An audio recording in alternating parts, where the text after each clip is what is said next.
seulement vers le Seigneur. Recommandons-nous entre les mains de l'Éternel. Que notre Dieu parle à nos cœurs. Que sa grâce nous assiste. Que son règne vienne. Et nous fasse du bien ce soir. Prions ensemble, mesdames.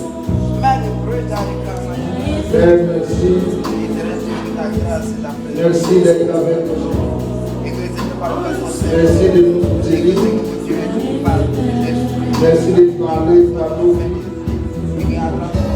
nous restaurer. De glorifier ton Seigneur. Dans le nom de Jésus-Christ. Par la cœur, nous sommes ici que nous devenions meilleurs. Merci pour ta toute puissance qui nous accompagne dans ta grâce et dans ta fidélité. Par le nom de Jésus-Christ, quelqu'un m'a dit Amen, il est béni. Asseyez-vous dans la présence du Seigneur. Soyons bénis dans le nom de Jésus-Christ. Nous sommes bénis d'être ici. Et nous croyons que la fidélité de l'Éternel nous accompagne. Sa grâce nous fait du bien. Nous sommes là depuis mercredi pour nous aider. Nous aider avec ce thème que Dieu a mis dans notre cœur. Savoir les 7 chemins pour notre délivrance. N'est-ce pas que Dieu est en train de nous faire du bien? Amen. En tout cas, ça m'a aidé et ça continue de m'aider. Je rends gloire au Seigneur pour cette inspiration qu'il nous a donnée.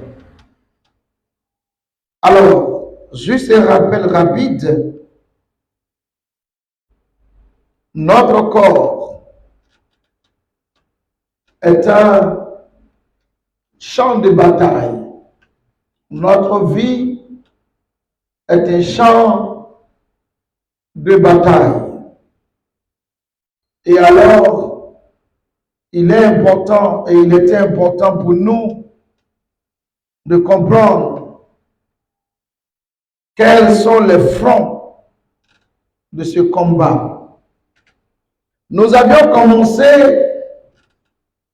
par introduire ce message en nous appuyant sur 2 Rois, chapitre 3, versets 7 à 8, où il était question de Josaphat et de Joram qui montaient devant, sinon montaient contre Moab, qui s'était révolté contre Israël.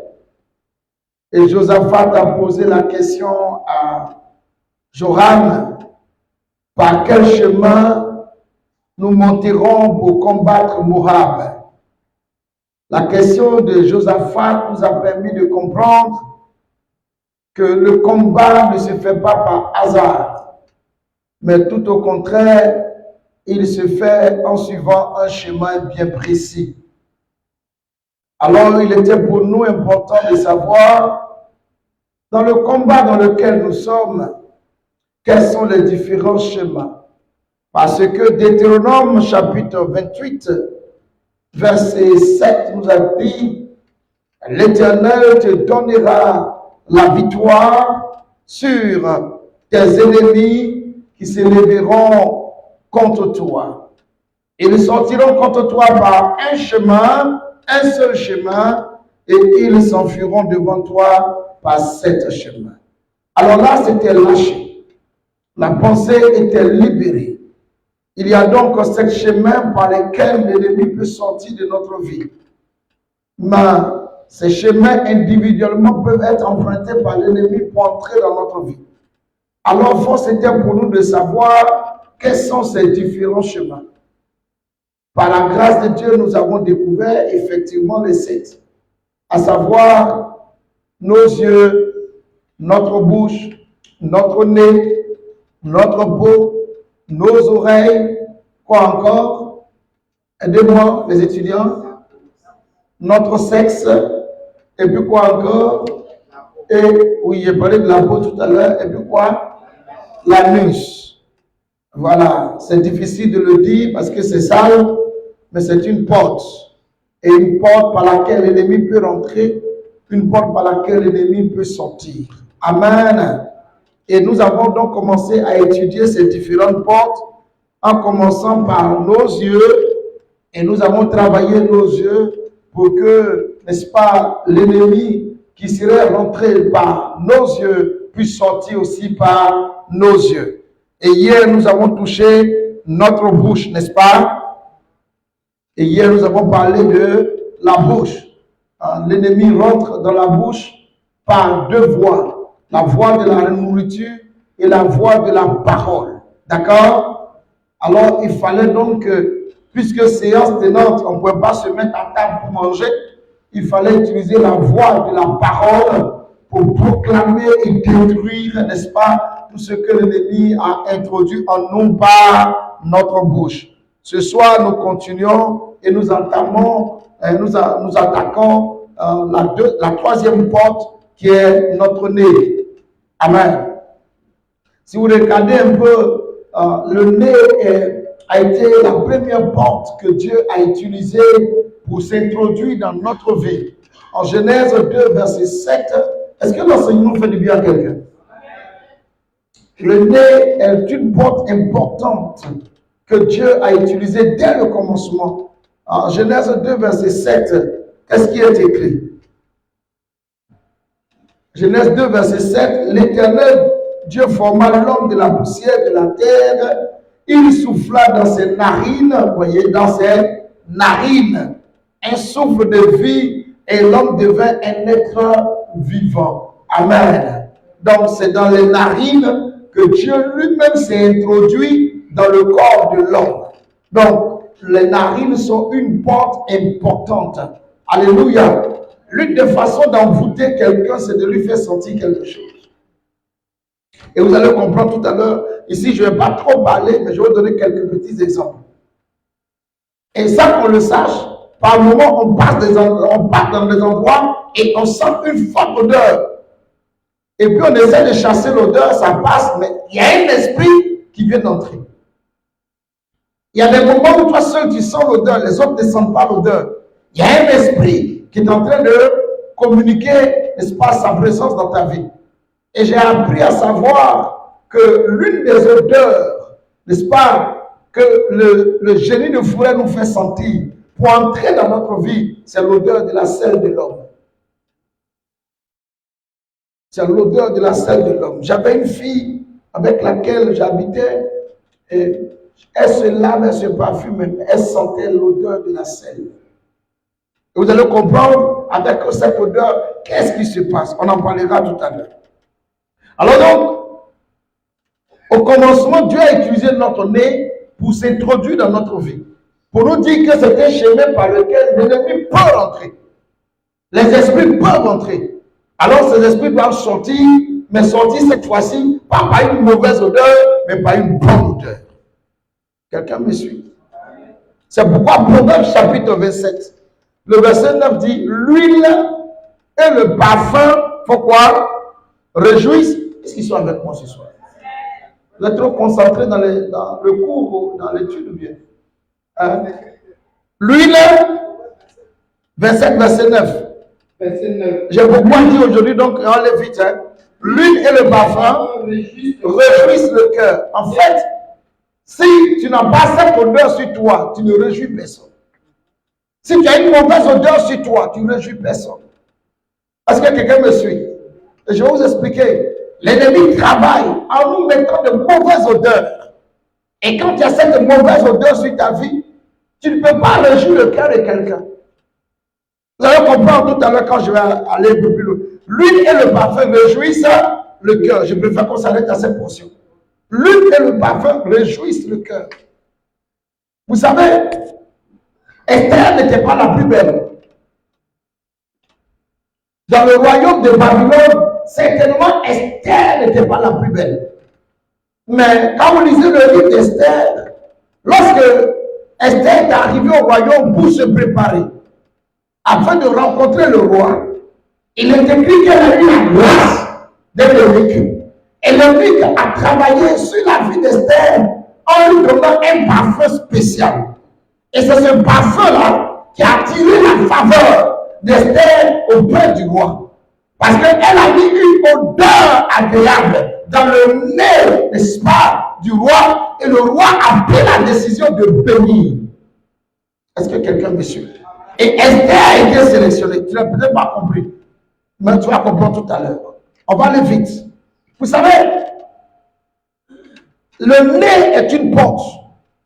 Quand vous regardez bien Jean 41, verset 18 et le verset 20, vous allez voir, il te dit, ces éternuements font briller la lumière. Ces éternuements font briller la lumière. Ses yeux sont comme les paupières de l'aurore. Le verset 20 dit quoi? Une fumée sort de ses narines, comme des vases qui bouent d'une chaudière ardente. Donc le nez, c'est Jean chapitre 41, 18 et 20. Le nez est une porte. Vous me suivez? Les esprits peuvent entrer comme ils peuvent sortir.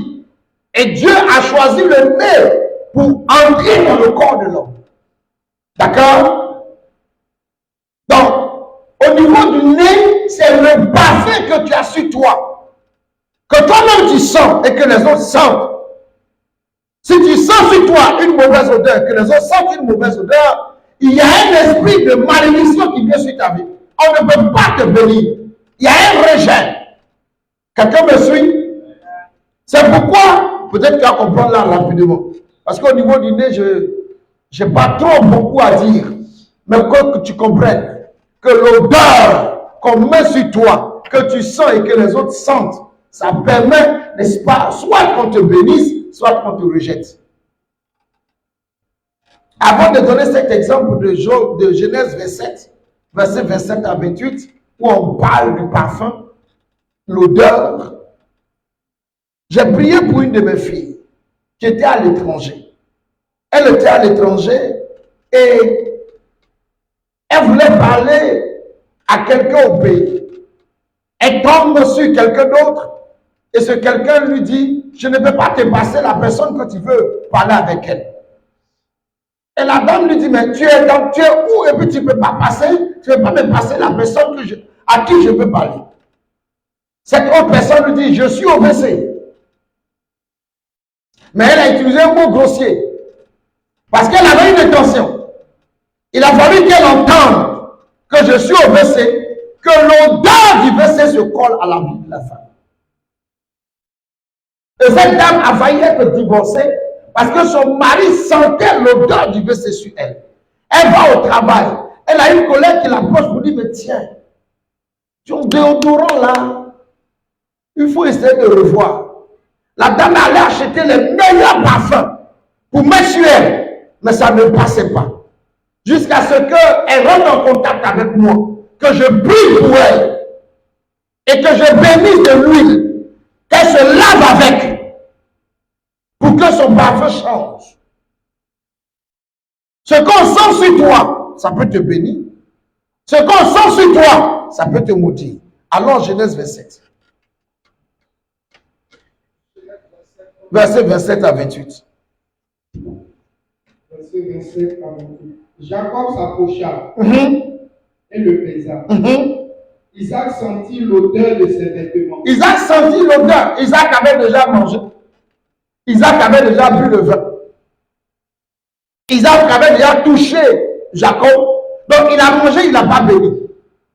Il a bu le vin, il n'a pas béni. Il a touché, il n'a pas béni. Mais quand il a senti l'odeur, il dit quoi? Plus il le bénit et dit, voici l'odeur de mon fils est comme l'odeur d'un champ que l'Éternel a béni. Amen. Il continue que l'Éternel te donne, oui. Que Dieu te donne la rosée. Ok. de la graisse de la terre, du blé et du vin en abondance. Vous voyez donc que au niveau du nez, les esprits se meuvent au travers de l'odeur. D'accord? C'est pourquoi il y a des envoûtements qu'on peut te faire, mais au travers d'un parfum. Si vous regardez, il y a des gens, il y a des femmes, pour maintenir certains hommes dans leur vie, sont obligés d'utiliser des parfums. Ok? Et quand l'homme sent ce parfum, l'esprit dans la pensée de la femme rentre dans la vie de l'homme. Il faut certainement une autre odeur qui va permettre à l'odeur qui est rentrée d'être chassée pour qu'un autre esprit rentre. Les esprits ont des parfums. D'accord? Qu'est-ce que tu as inhalé? Qu'est-ce qu'on t'a fait aspirer?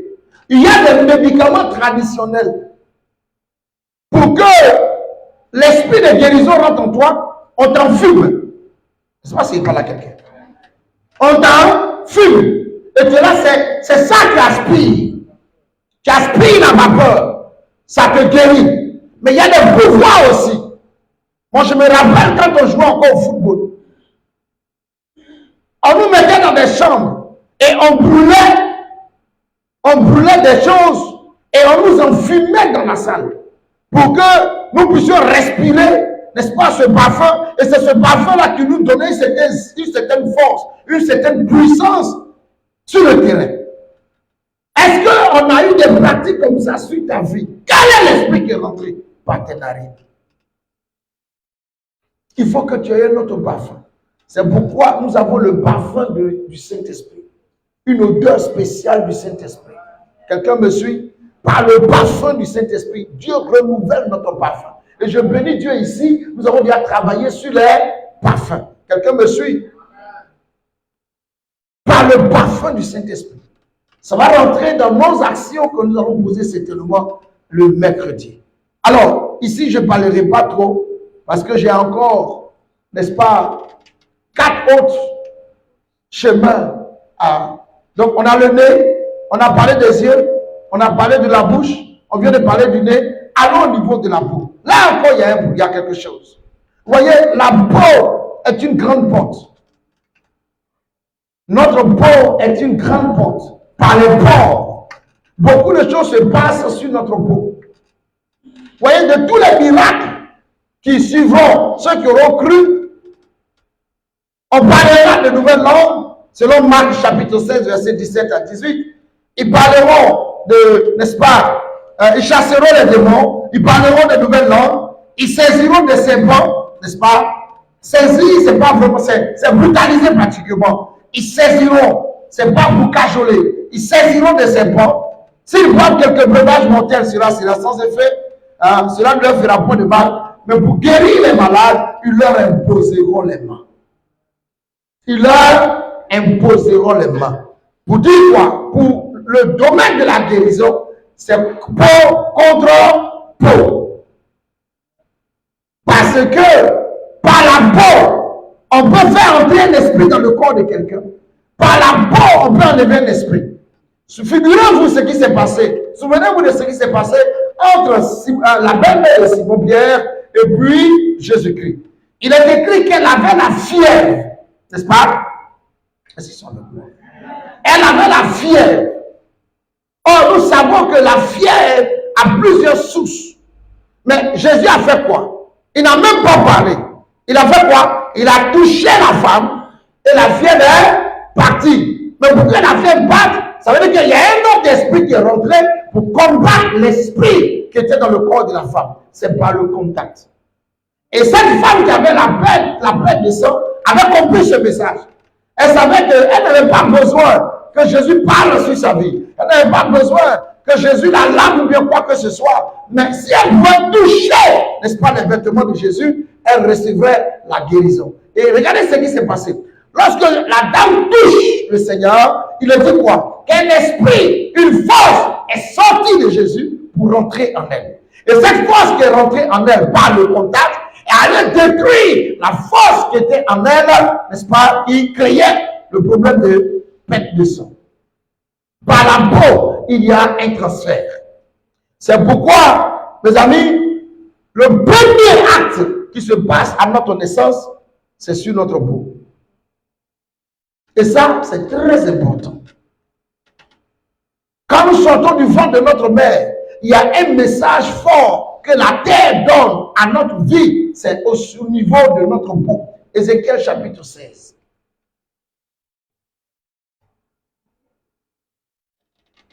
Ézéchiel 16, verset 4. Ézéchiel 16, verset 4.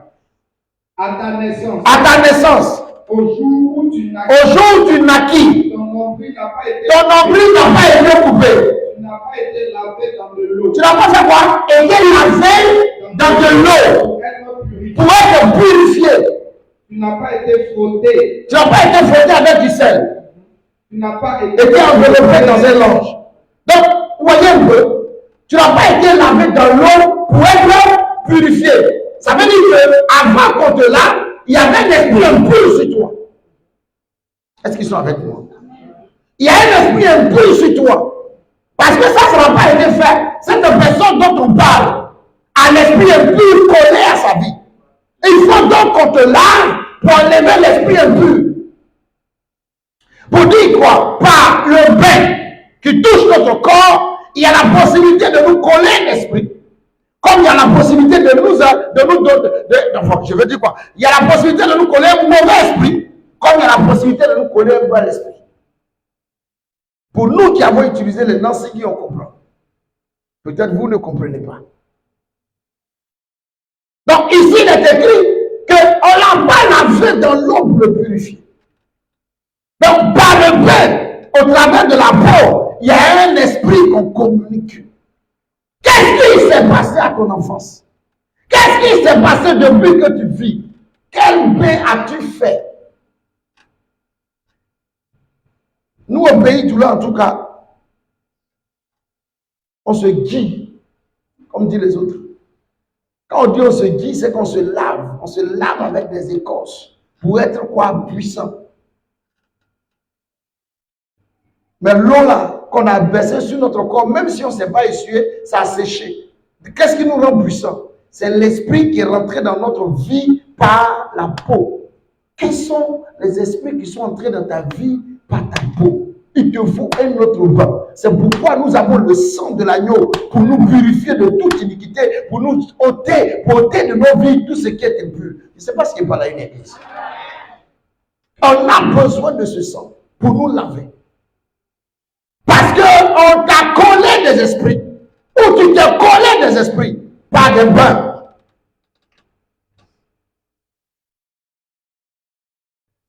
Tu as mieux comprendre avec Naaman. En 2 Rois, le chapitre 5, quand vous lisez à partir du verset 10 au verset 14, l'histoire est très claire. C'est un peu plus haut.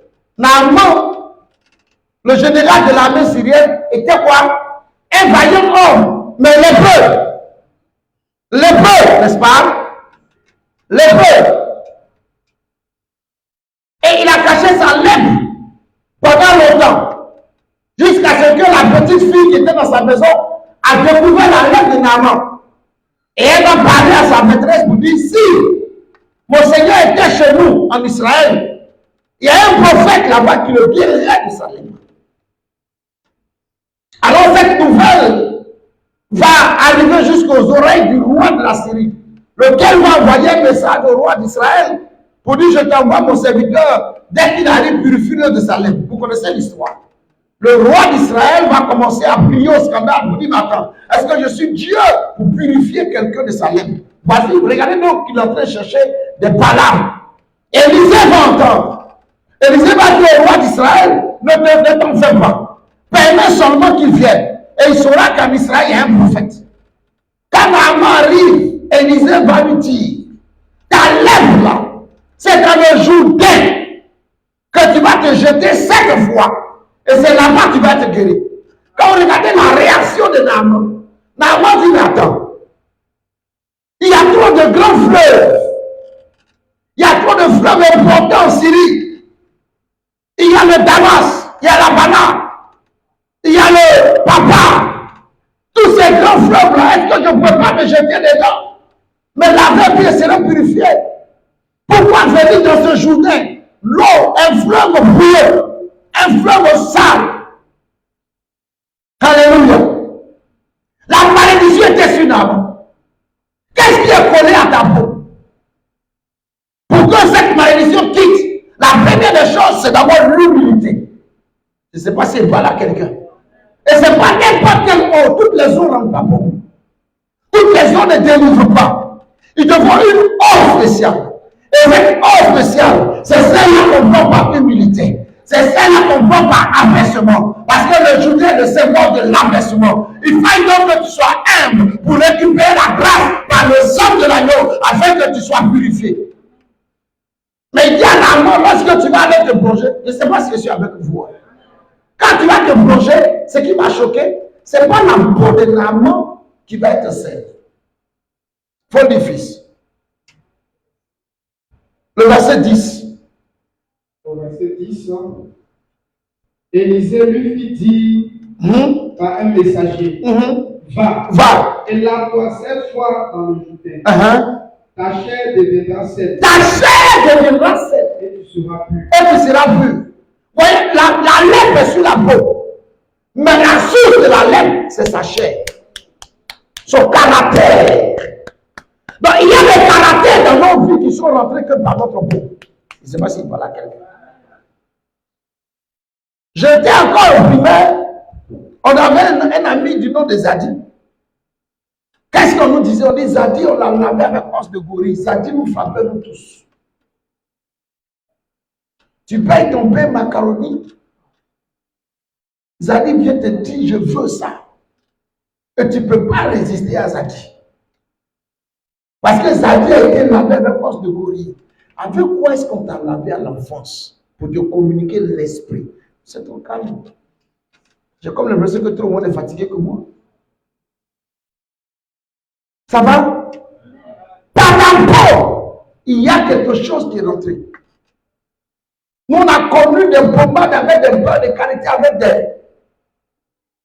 des écorces bizarres. Tu frottes toi-même, tu sais que tu as frotté quelque chose. Quand tu es dans le bus, tu es dans le car, tout le monde sait que tu as frotté quelque chose. Par odeur, ainsi toi. Mais l'odeur, vous savez, chaque odeur attire l'esprit.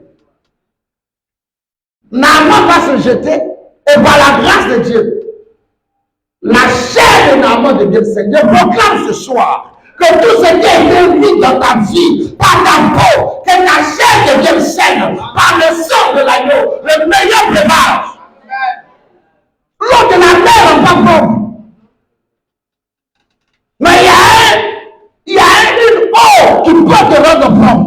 Voyez, lorsque Jésus dit à la femme de naissance, j'ai mis de la bouche sur tes yeux, mais va au réservoir de Siloé. Ne va pas dans n'importe quel réservoir, mais le réservoir de Siloé. Là-bas, Siloé, c'est le symbole de l'église, de la parole de Dieu. Va pour que la parole te rende propre. Va pour que la parole te nettoie. Va pour que la parole change, n'est-ce pas, ta façon de voir et comment on te voit. Le monsieur est revenu, les yeux clairs. Il y a des eaux pour nous laver. Et ma prière, c'est qu'on trouve cette eau-là ce soir. Il faut que tu sois lavé. Ta peau est une grande ponte. Dieu merci, le sang de l'agneau nous a purifiés. Le sang de l'agneau nous purifie. C'est ce qui est intéressant. Le sang de l'agneau nous purifie. Je proclame que ce soir, le sang de l'agneau soit en activité dans ta vie. Frère, pensez-moi la foi dans ta vie depuis ta maison. Dans ton ignorance, dans ta conscience, tout ce que tu as pu frotter, tout ce que tu as pu utiliser pour te laver, que le sang de l'agneau te purifie, que tu deviennes une nouvelle créature, que ta chair devienne saine, que la peau devienne pure, que tout devienne pur en toi. Vous savez, Dieu marche avec les purs. Et alors, si dans ta chair, il y a de la souillure, que le sang de l'agneau que tu utilises comme breuvage ce soir te lave. Que ton nez ne sente plus de mauvaise odeur et qu'on ne sente plus de mauvaise odeur sur toi. Que ta chair devienne pure. Les esprits qui sont entrés dans ta vie par ta peau, par le sang de l'agneau qui sort de ta vie. Quelqu'un me suit. La cinquième porte, Ce sont nos oreilles. Nos oreilles. Je vais finir rapidement ce soir et nous allons prier.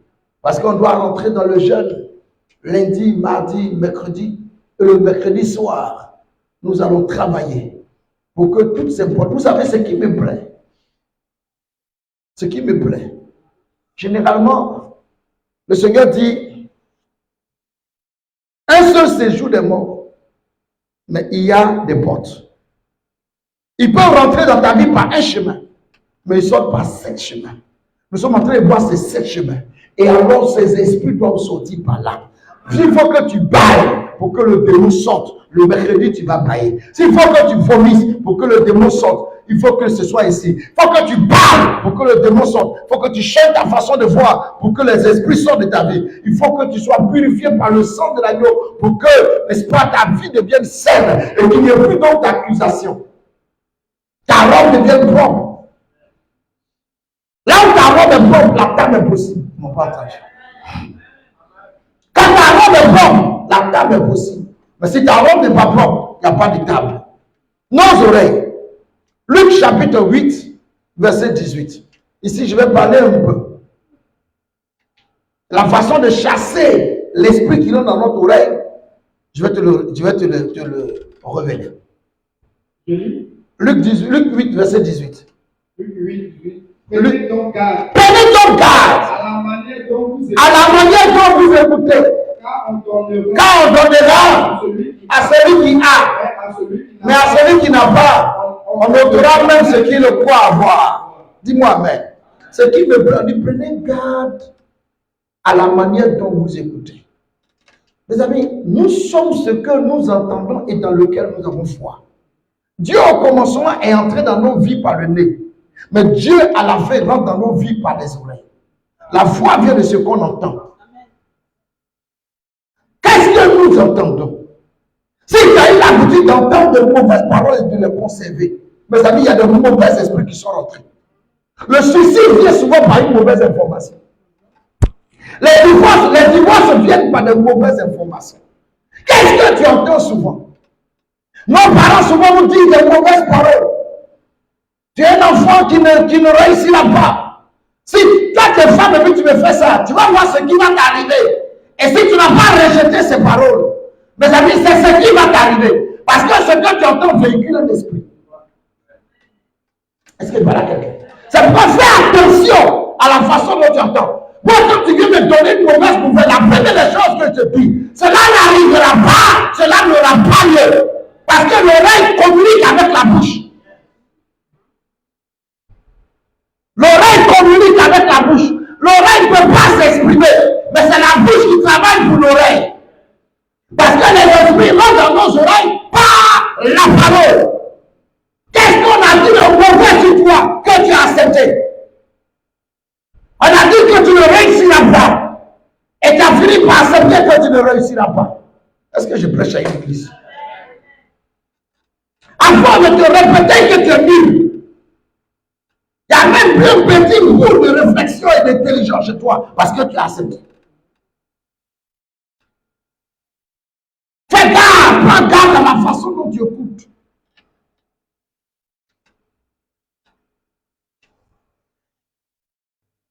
À la façon dont tu écoutes. Parce qu'il y a un esprit qui vient. Si ce n'est que de mauvaises nouvelles que tu reçois. À un moment donné, je ne vais pas faire d'anti-publicité sur en ligne, mais j'ai du mal à regarder une chaîne de télévision, une chaîne d'information. Il n'y a jamais de bonnes nouvelles sur cette chaîne. Jamais. Jamais. Si ce n'est pas un avion qui est tombé, si ce n'est pas catastrophe mondiale, si ce n'est pas décès de quelqu'un. En tout cas, je n'ai jamais vu sur cette chaîne une bonne nouvelle. Et chaque fois que tu regardes la chaîne, tu ne fais pas attention, ta bouche pêche. Quelqu'un me suit? Quelles sont les nouvelles que tu écoutes? Aujourd'hui, le problème qu'on a, on se réveille avec les mauvaises nouvelles. Parce que quand on se réveille, au lieu de lire la Bible, on va d'abord sur les notifications. Ce sont les notifications qui nous attirent. Et on va voir, on va entendre des mauvaises ceux qui annoncent les mauvaises nouvelles. Ceux qui annoncent les bonnes nouvelles, ce sont ceux-là qui ont les bons pieds. C'est pourquoi dans le discours programme de Jésus, il a décidé de corriger l'oreille. Vous savez, quand quelqu'un entend souvent les mauvaises nouvelles, il finit par être pauvre. Parce qu'il n'a que de mauvaises informations. Or, la richesse vient, pas parce que les poches sont déjà remplies, mais la richesse vient parce qu'on a une bonne information. Et à partir de la bonne information, nous avons la bonne action. Et la bonne action nous donne, n'est-ce pas, si nous avons une bonne vision. Et la vision nous donne une bonne action. Et la bonne action nous donne la prospérité. Mais si tu n'attends que de mauvaises paroles, toute ta vie tu as entendu que de mauvaises paroles. Au pays par où, en tout cas, c'est très fréquent. J'ai ma belle-mère qui disait, après que j'ai fini de prêcher le message, elle dit, je regrette. L'ennemi m'a poussé à maudire ma fille, maudire ma fille, maudire ma fille, maudire ma fille. Elle est morte. Je regrette. Qu'est-ce que tu entends? Ce soir, tu dois entendre le contraire de ce que tu entends. Ils ne m'ont pas entendu pour que je parle. Je déclare que tu entends le contraire de ce que tu as eu l'habitude d'entendre.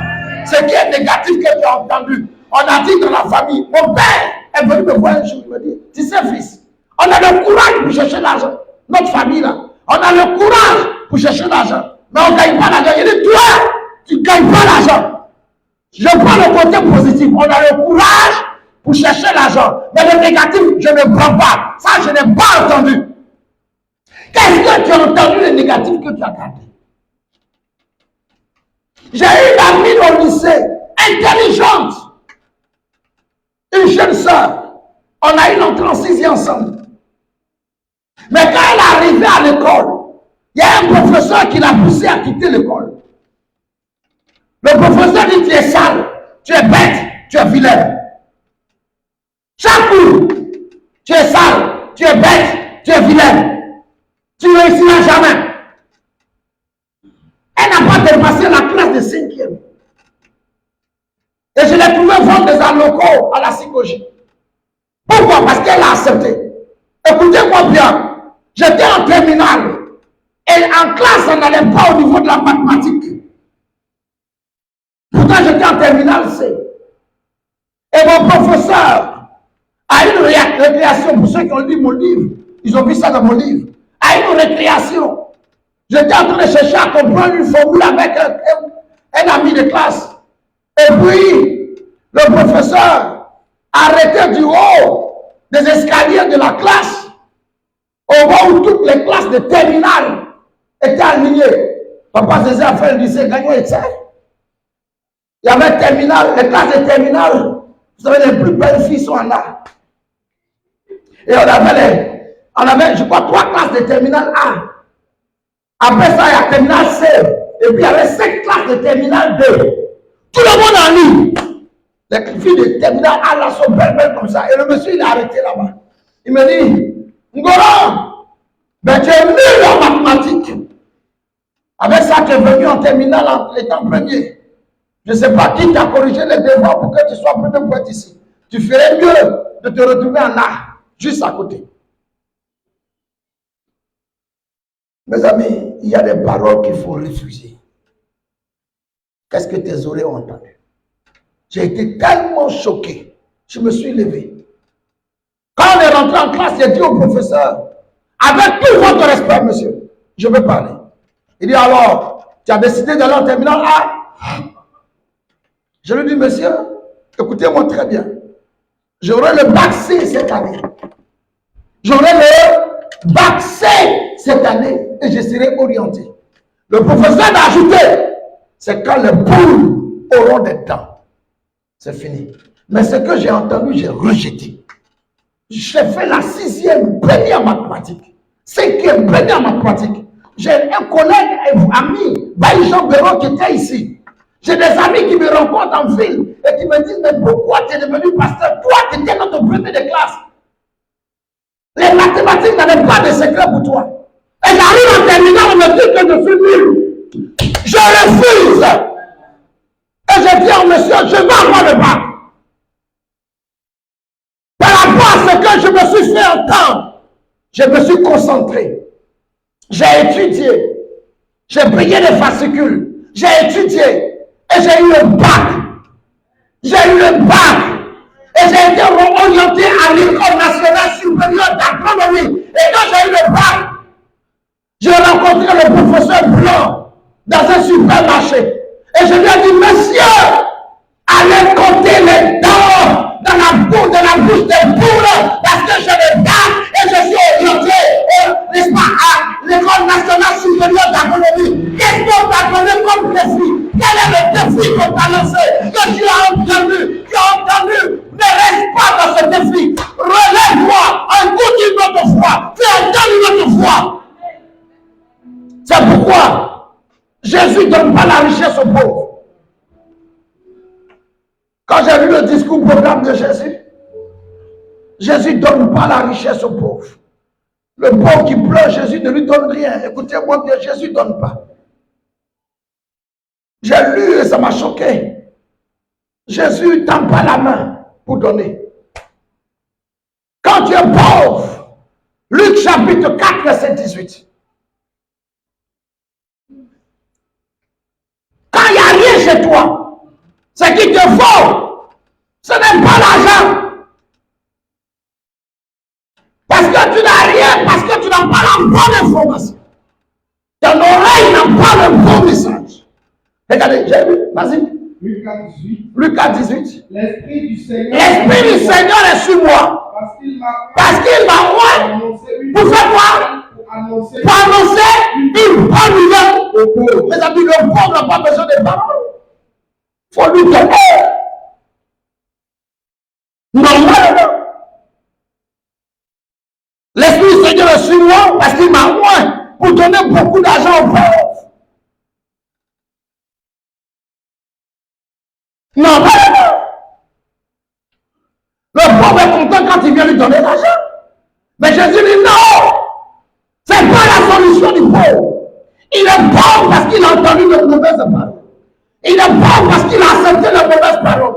Dans notre famille, on ne construit pas. Et il s'est bloqué à ne pas construire. Dans notre famille, on ne se marie pas. Et il s'est bloqué là. Dans notre famille, on ne peut pas épargner. Et il s'est bloqué là. Il faut lui annoncer une autre parole. Il faut lui donner un autre message. Écoute-moi bien. Tu es né, l'homme, la terre t'appartient. Les trésors des mondes des nations t'appartiennent. Tu es un homme prospère, tu es une femme prospère. Lève-toi et sois éclairé. Car la lumière arrive. Écoute-moi bien, même si les autres sont dans la pauvreté des ténèbres, toi, il y a la gloire de Dieu. La gloire de Dieu qui enrichit. La gloire de Dieu qui positionne. Et ta portion change ta façon d'entendre.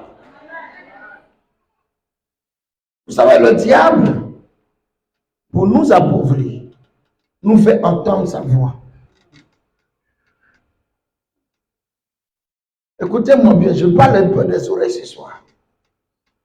Abraham aurait pu rater le parjure de Dieu à cause de la voix d'Isaac. Isaac doit être sacrifié pour que Dieu jure de bénir Abraham et que ça, personne ne puisse ôter le parjure. Mais Isaac pose la question à Abraham. Tu dis, l'âne n'a qu'à rester ici. Depuis 3 jours, on marche là. Tu ne parles pas, tu ne parles pas. On est arrivé là, tu dis, l'âne n'a qu'à rester. Bon, où est l'agneau pour l'Holocauste? Et très souvent, au niveau de notre sémence, on entend une voix qui nous donne de ne pas offrir notre sémence, de ne pas mettre notre sémence dans la terre, mais de mettre notre sémence dans notre ventre. Or, le pauvre, c'est parce qu'il sème dans son ventre. Et le riche sème dans la terre. C'est pourquoi Dieu ne donne pas la richesse aux pauvres. Dieu donne la sémence aux pauvres. Si le pauvre peut s'aimer, s'il sait dans son esprit que celui qui sème moissonne, alors il s'aimera. Nous sommes dans nos assemblées. On demeure pauvre parce que le message du donné est un message contradictoire au message que nous avons. Celui qui donne, selon nous, s'appauvrit. Or, il est écrit que celui qui donne s'enrichit, mais celui qui épargne à l'excès s'appauvrit. Quel est le message que tu entends? Et le diable a fait de sorte que le message sur les offrandes est devenu un message difficile parce qu'il veut maintenir les gens dans la pauvreté. Au moment où il y avait la deuxième famine que tout le monde cherchait à manger, Isaac cherchait à s'aimer. Et cela a mis la différence parce qu'Isaac avait entendu un message. Les autres ont entendu le message de la faim, le message de la douleur, le message de si tu n'as pas mangé aujourd'hui, tu vas mourir. Et Isaac a entendu le message de sème, car je te bénirai. Qu'est-ce que tu entends? Dis, l'Esprit du Seigneur est sur moi. Il m'a oint pour annoncer une bonne nouvelle aux pauvres. Aux pauvres, on donne une bonne nouvelle. Et ce soir, ma prière, c'est que tu as une bonne nouvelle. Tu as une bonne nouvelle. Vous savez, tous ceux qui sont devenus grands dans le monde, ce n'est pas parce qu'ils avaient forcément l'argent avant. Oui, on peut dire que leurs parents étaient riches, mais ils ont eu une bonne nouvelle, une bonne inspiration. Ils ont découvert autour d'eux ce que les autres ne pouvaient pas faire, ce que les autres n'arrivaient pas à faire. Et quand ils ont découvert cela, cela a permis qu'ils puissent, n'est-ce pas, impacter autour d'eux. Je me rappelle que quand on était jeunes, vous êtes trop calme ce soir. Est-ce que quelqu'un me suit maintenant? Hein? Vous êtes sûr, hein? Les esprits doivent sortir de tes oreilles par les bonnes paroles que tu entends. N'accepte plus les mauvaises paroles qui font entrer les mauvais esprits. L'esprit de chèque, là, il rentre dans tes oreilles.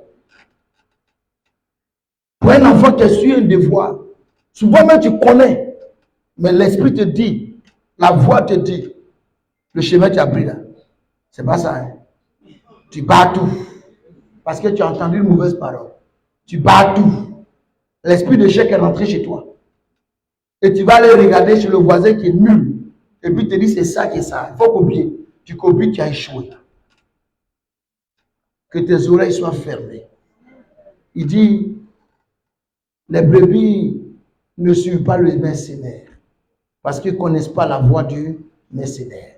Mes brebis entendent ma voix et me suivent. Il faut entendre la voix du Seigneur. Dieu dit, tu ne resteras pas tel que tu es. Dieu dit, je connais les projets que j'ai formés sur toi. Projets de paix et non de malheur.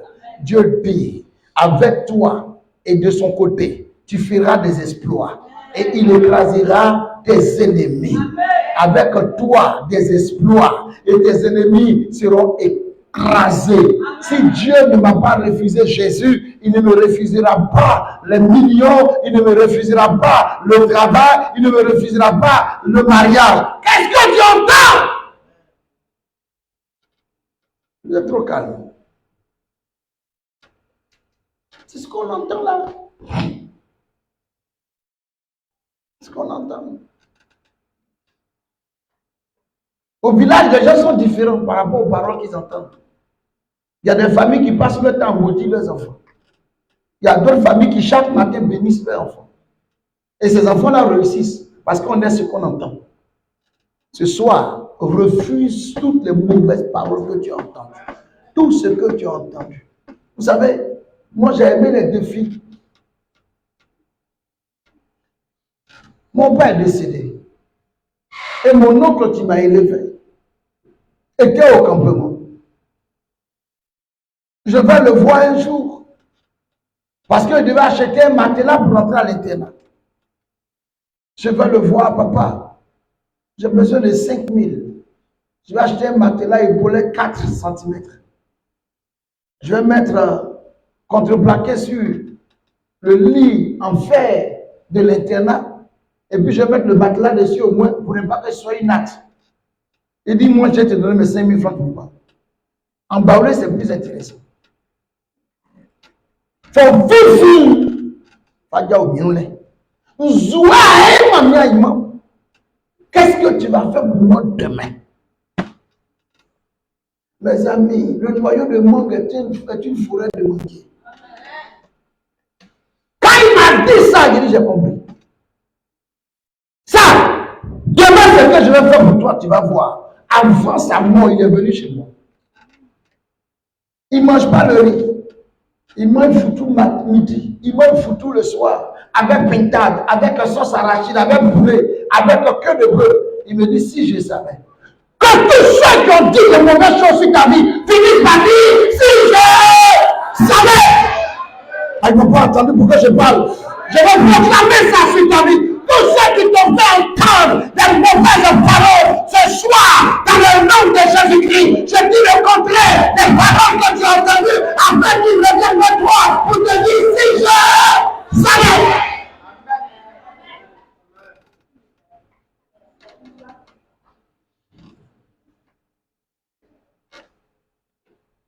Il faut faire sortir les mauvais esprits. Pas de bonnes paroles. C'est pourquoi nous sommes en Christ. Portant de bonnes paroles. Il n'y a plus donc de condamnation pour ceux qui sont en Christ.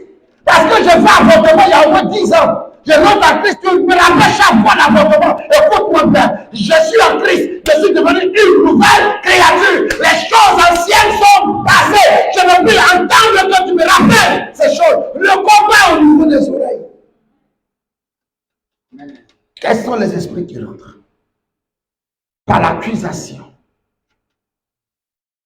Il faut répondre. Quand vous êtes calme, je m'en vais à la fin.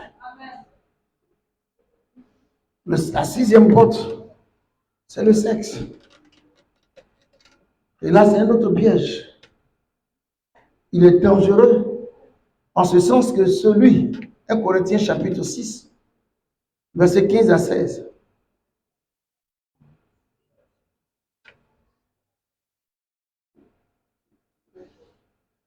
Corinthiens 6.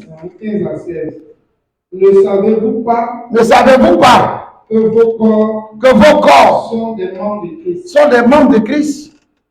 Prendrais-je donc les membres de Christ pour en faire les membres d'une prostituée? Loin de là. Vas-y. Ne savez-vous pas que celui qui s'attache à la prostituée a un seul corps avec elle? Car il est dit, les deux deviendront une seule chair. C'est à ce niveau-là qu'on avertit l'Église. C'est à ce niveau qu'on avertit l'Église. Et c'est à ce niveau, certains faux pasteurs font la délivrance. En délivrant. Est-ce qu'ils m'ont entendu? Il faut que je te délivre. Ils ne sont pas avec moi. Quand tu sors avec une personne, vous échangez tout. Vous échangez tout.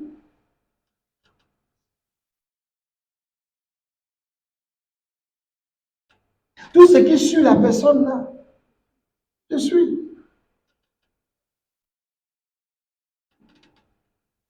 Tous les blocages de la personne là, c'est pour toi. Parce que par le sexe, vous échangez le sang et la vie. C'est une grande porte.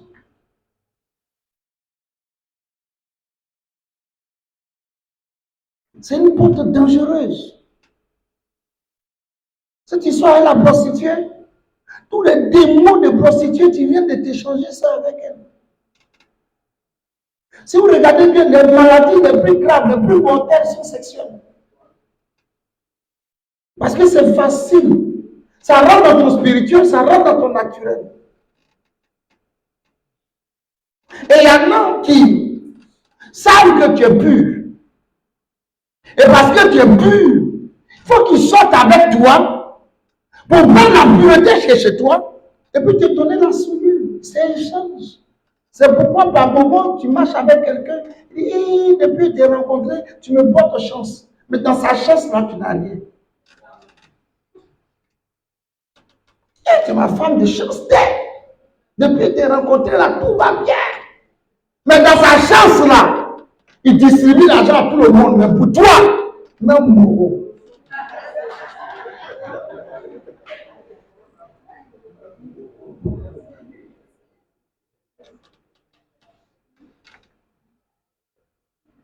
Les esprits sont entrés dans ta vie par le sexe. Si je veux parler de sexe, c'est trop profond, il y a trop de choses. Il y en a qui vont forcer avec toi pour aller dans tes menstrues. Parce qu'il sait que dans tes menstrues, il a vraiment accès à ton esprit. Et il te contrôle. Ou bien il va vouloir forcer pour que tu ailles avec elle dans ses menstrues. Pour qu'elle te contrôle. La meilleure façon de se transporter dans le corps de quelqu'un, c'est passer par le sexe.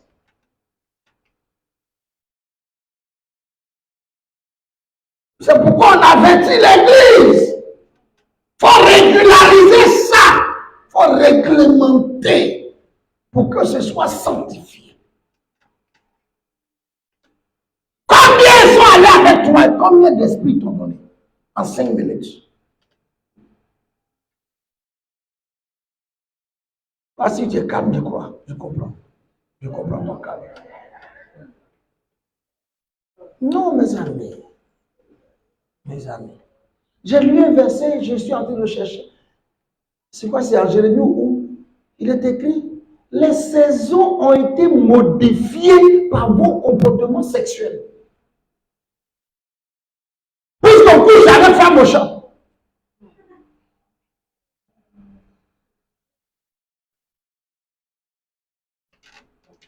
Le sexe est une porte par laquelle les esprits rentrent.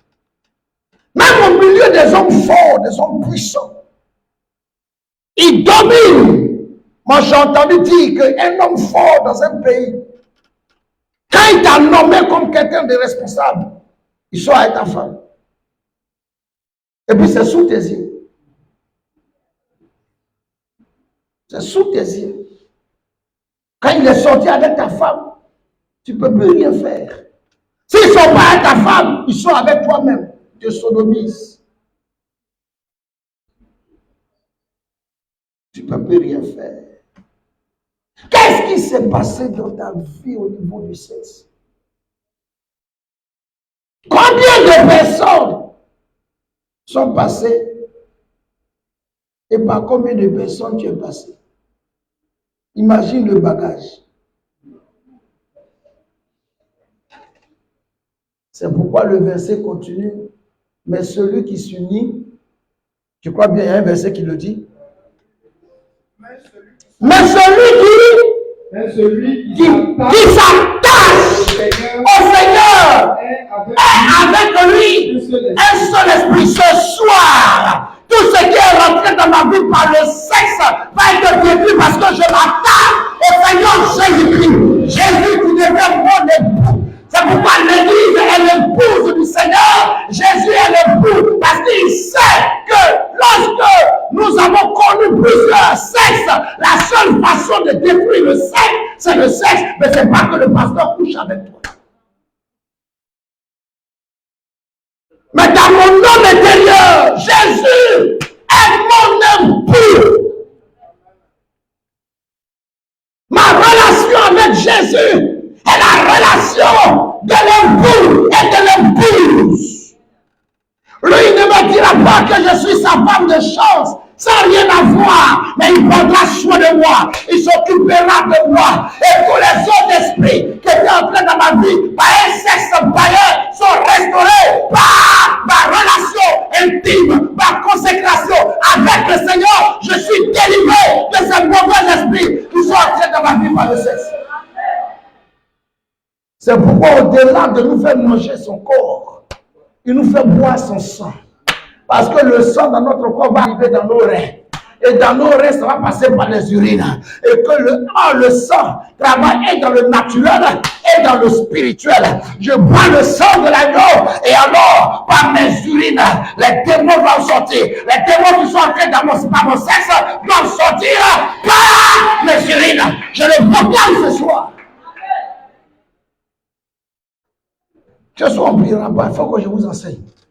Mercredi soir, on va prier. Vous voyez que c'est un danger. Mais il y a une solution. Ta consécration à l'Éternel. Quand tu es vraiment consacré à l'Éternel, tu retrouves ta virginité. Tu retrouves ta virginité. Ces esprits ne sortiront que par ta consécration à l'Éternel, ton attachement à l'Éternel. Il y en a qui boivent des potions.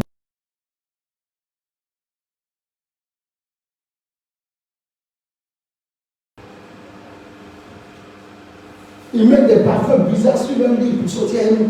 Quand vous regardez dans notre proverbe, comment la prostituée arrive à voir les gens? Elle dit, j'ai mis du parfum sur mon lit.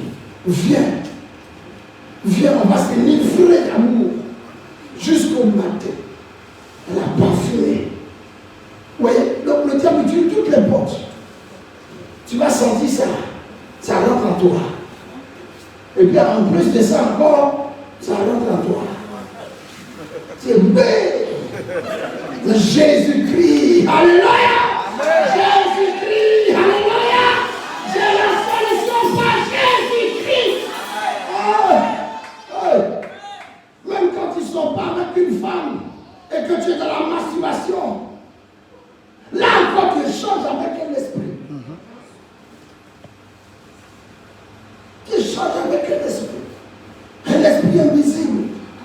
Mais dans ta masturbation, tu es en train de me satisfaire. Tu crois que je dois te satisfaire? Tu es un homme normal, comment il peut se masturber 5 fois par jour? Ce n'est pas démon qui le poursuit. 5 fois par jour. Pas quand tu nous. Mais ce n'est pas un démon derrière lui. Le sexe. Mais on a la solution. Alléluia. On a la solution. C'est notre union à Jésus-Christ. Si je m'unis à Jésus, si je m'attache à Jésus, je reconnais Jésus-Christ comme mon époux et que je me comporte comme son épouse. Tous les autres bouts qui sont passés. C'est pourquoi la femme samaritaine, elle m'a connu il y a combien? Elle avait bien connu 5 maris. Alléluia. Et elle était avec le 6e mari. Jésus lui dit, même le 6e, c'est pas ton mari. Mais là qui est en face de toi, le 7e. Qui va mettre fin à la honte, mettre fin au règne de tous ces époux, tous ces démons qui sont entrés dans ta vie parce que tu m'as rencontré. Je te donne de l'eau. Non seulement tu vas être lavé à l'intérieur, tu vas être lavé de l'extérieur. Tu rentreras dans le village sans honte. Désormais, la honte est finie. Mais tout part de la rencontre avec le dernier époux. Jésus-Christ, notre époux. Que Jésus, par notre contact avec nous, purifie notre sexe. Tous les démons qui sont entrés dans nos vies par le sexe, que le Seigneur les ôte de notre vie. Parce que le vrai époux s'installe. Et s'installe par la consécration, par la communion, par la révélation, par la manifestation de sa présence glorieuse. Et la dernière porte. La dernière porte, c'est notre rectum. Le bout, c'est la. Et c'est pas ce que tu as mangé qui est resté dans ta vie. Vous savez, je vous ai dit ici que le siège de tous les esprits, c'est le ventre. D'accord? Mais l'une des façons de vider le ventre, c'est par le rectum. Amen. C'est pourquoi souvent on prie pour toi. La délivrance commence, c'est la diarrhée. C'est une délivrance. Plusieurs ont bu l'eau ici. Il y a quelqu'un qui m'a appelé pour dire, ah, quand j'ai bu l'eau là, mon ventre a tourné. C'est l'eau toilette plusieurs fois. C'est une forme de délivrance. Pourquoi? Matthieu chapitre 15, versets 16 à 17. Matthieu 15, versets 16 à 17. Matthieu 15, 16 à 17. Et Jésus dit, vous aussi. Êtes-vous encore sans intelligence? Êtes-vous encore sans intelligence? Ne comprenez-vous pas que tout ce qui entre dans la bouche va dans le ventre, puis est rejeté dans les lieux secrets? C'est pourquoi on jette dans les lieux secrets. Ce soir, que Jésus te donne son corps pour aller combattre tout repas diabolique dans ton ventre. Tout ce qu'on a mis dans ton ventre et qui est resté doit sortir. Tout ce qu'on a mis dans ton ventre qui est resté et qui est en train de presser doit sortir. Vous savez, le rectum est le résumé et la rencontre de tous les nerfs. Parce que le rectum est la queue de l'homme. Ils n'ont pas entendu. Le rectum, là, c'est la queue de l'homme. Et au niveau du rectum, tous les nerfs se retrouvent là. C'est pourquoi la constipation donne plus de maladies que toute autre chose. Ce soir, ton rectum doit être vidé. Vidé spirituellement, vidé naturellement. Je ne sais pas si je parle à quelqu'un. Vidé spirituellement, vidé naturellement. Qu'est-ce qui est rentré dans ta bouche en songe? Qu'est-ce qui est rentré dans ta bouche naturellement? Quel est le repas qu'on a envoûté, qu'on a mis en toi? Les esprits se sont assis en toi. Je te donne le corps de Christ ce soir. Mange le corps de Christ. Et alors, la digestion va prendre en compte tout ce qui est esprit. Et tu iras dans le lieu secret. Tu vas déposer. Tu vas déposer. Tu allé au Gabon. Et j'ai prêché. Dieu m'a fait la grâce. J'ai proclamé sur les vies. Vous savez, quand on est rentré à la maison, il y a une jeune dame qui est allée aux toilettes. Ce qu'elle a fait sortir de ce monde, éponge en fer. Éponge en fer est sortie de son ventre. J'ai un vieux père qui a prié pour une dame. Elle est allée, elle a fait la selle 5 cailloux. C'était dans son ventre. Il y a une autre qui a fait la selle, vous voyez les fruits mognons là, font des boules comme ça. Elle a fait la selle, ces fruits mognons qui sont. Qu'est-ce qui est dans ton ventre? Écoute-moi bien, en prenant le corps de Christ, comprends que tout repas sur lequel était assis un esprit et qui gérait ta vie, qui te payait des maladies, au chaque fois du mois, c'est là que tu dois sortir l'argent. Après que l'argent, il y a une maladie qui vient. Je t'annonce qu'à partir de ce soir et ce programme, tu manges le corps de Christ et tout ce qui est dans ton sein va sortir dans le lieu secret. J'ouvre la porte. J'ouvre la 7e porte. Et c'est ce que nous allons faire comme prière le mercredi. Mercredi, on va prier pour les 7 portes. Et toutes ces portes vont laisser partir les esprits avec notre action prophétique. Est-ce que quelqu'un m'a compris? Toute mauvaise odeur sur toi doit disparaître. Parce que ton nez sera la source de ta bénédiction. Le nez des autres autour de toi sera la source de ta bénédiction. Quelqu'un m'a écouté. Je ne vais pas vous prendre toute votre soirée. On va se lever, on va prier.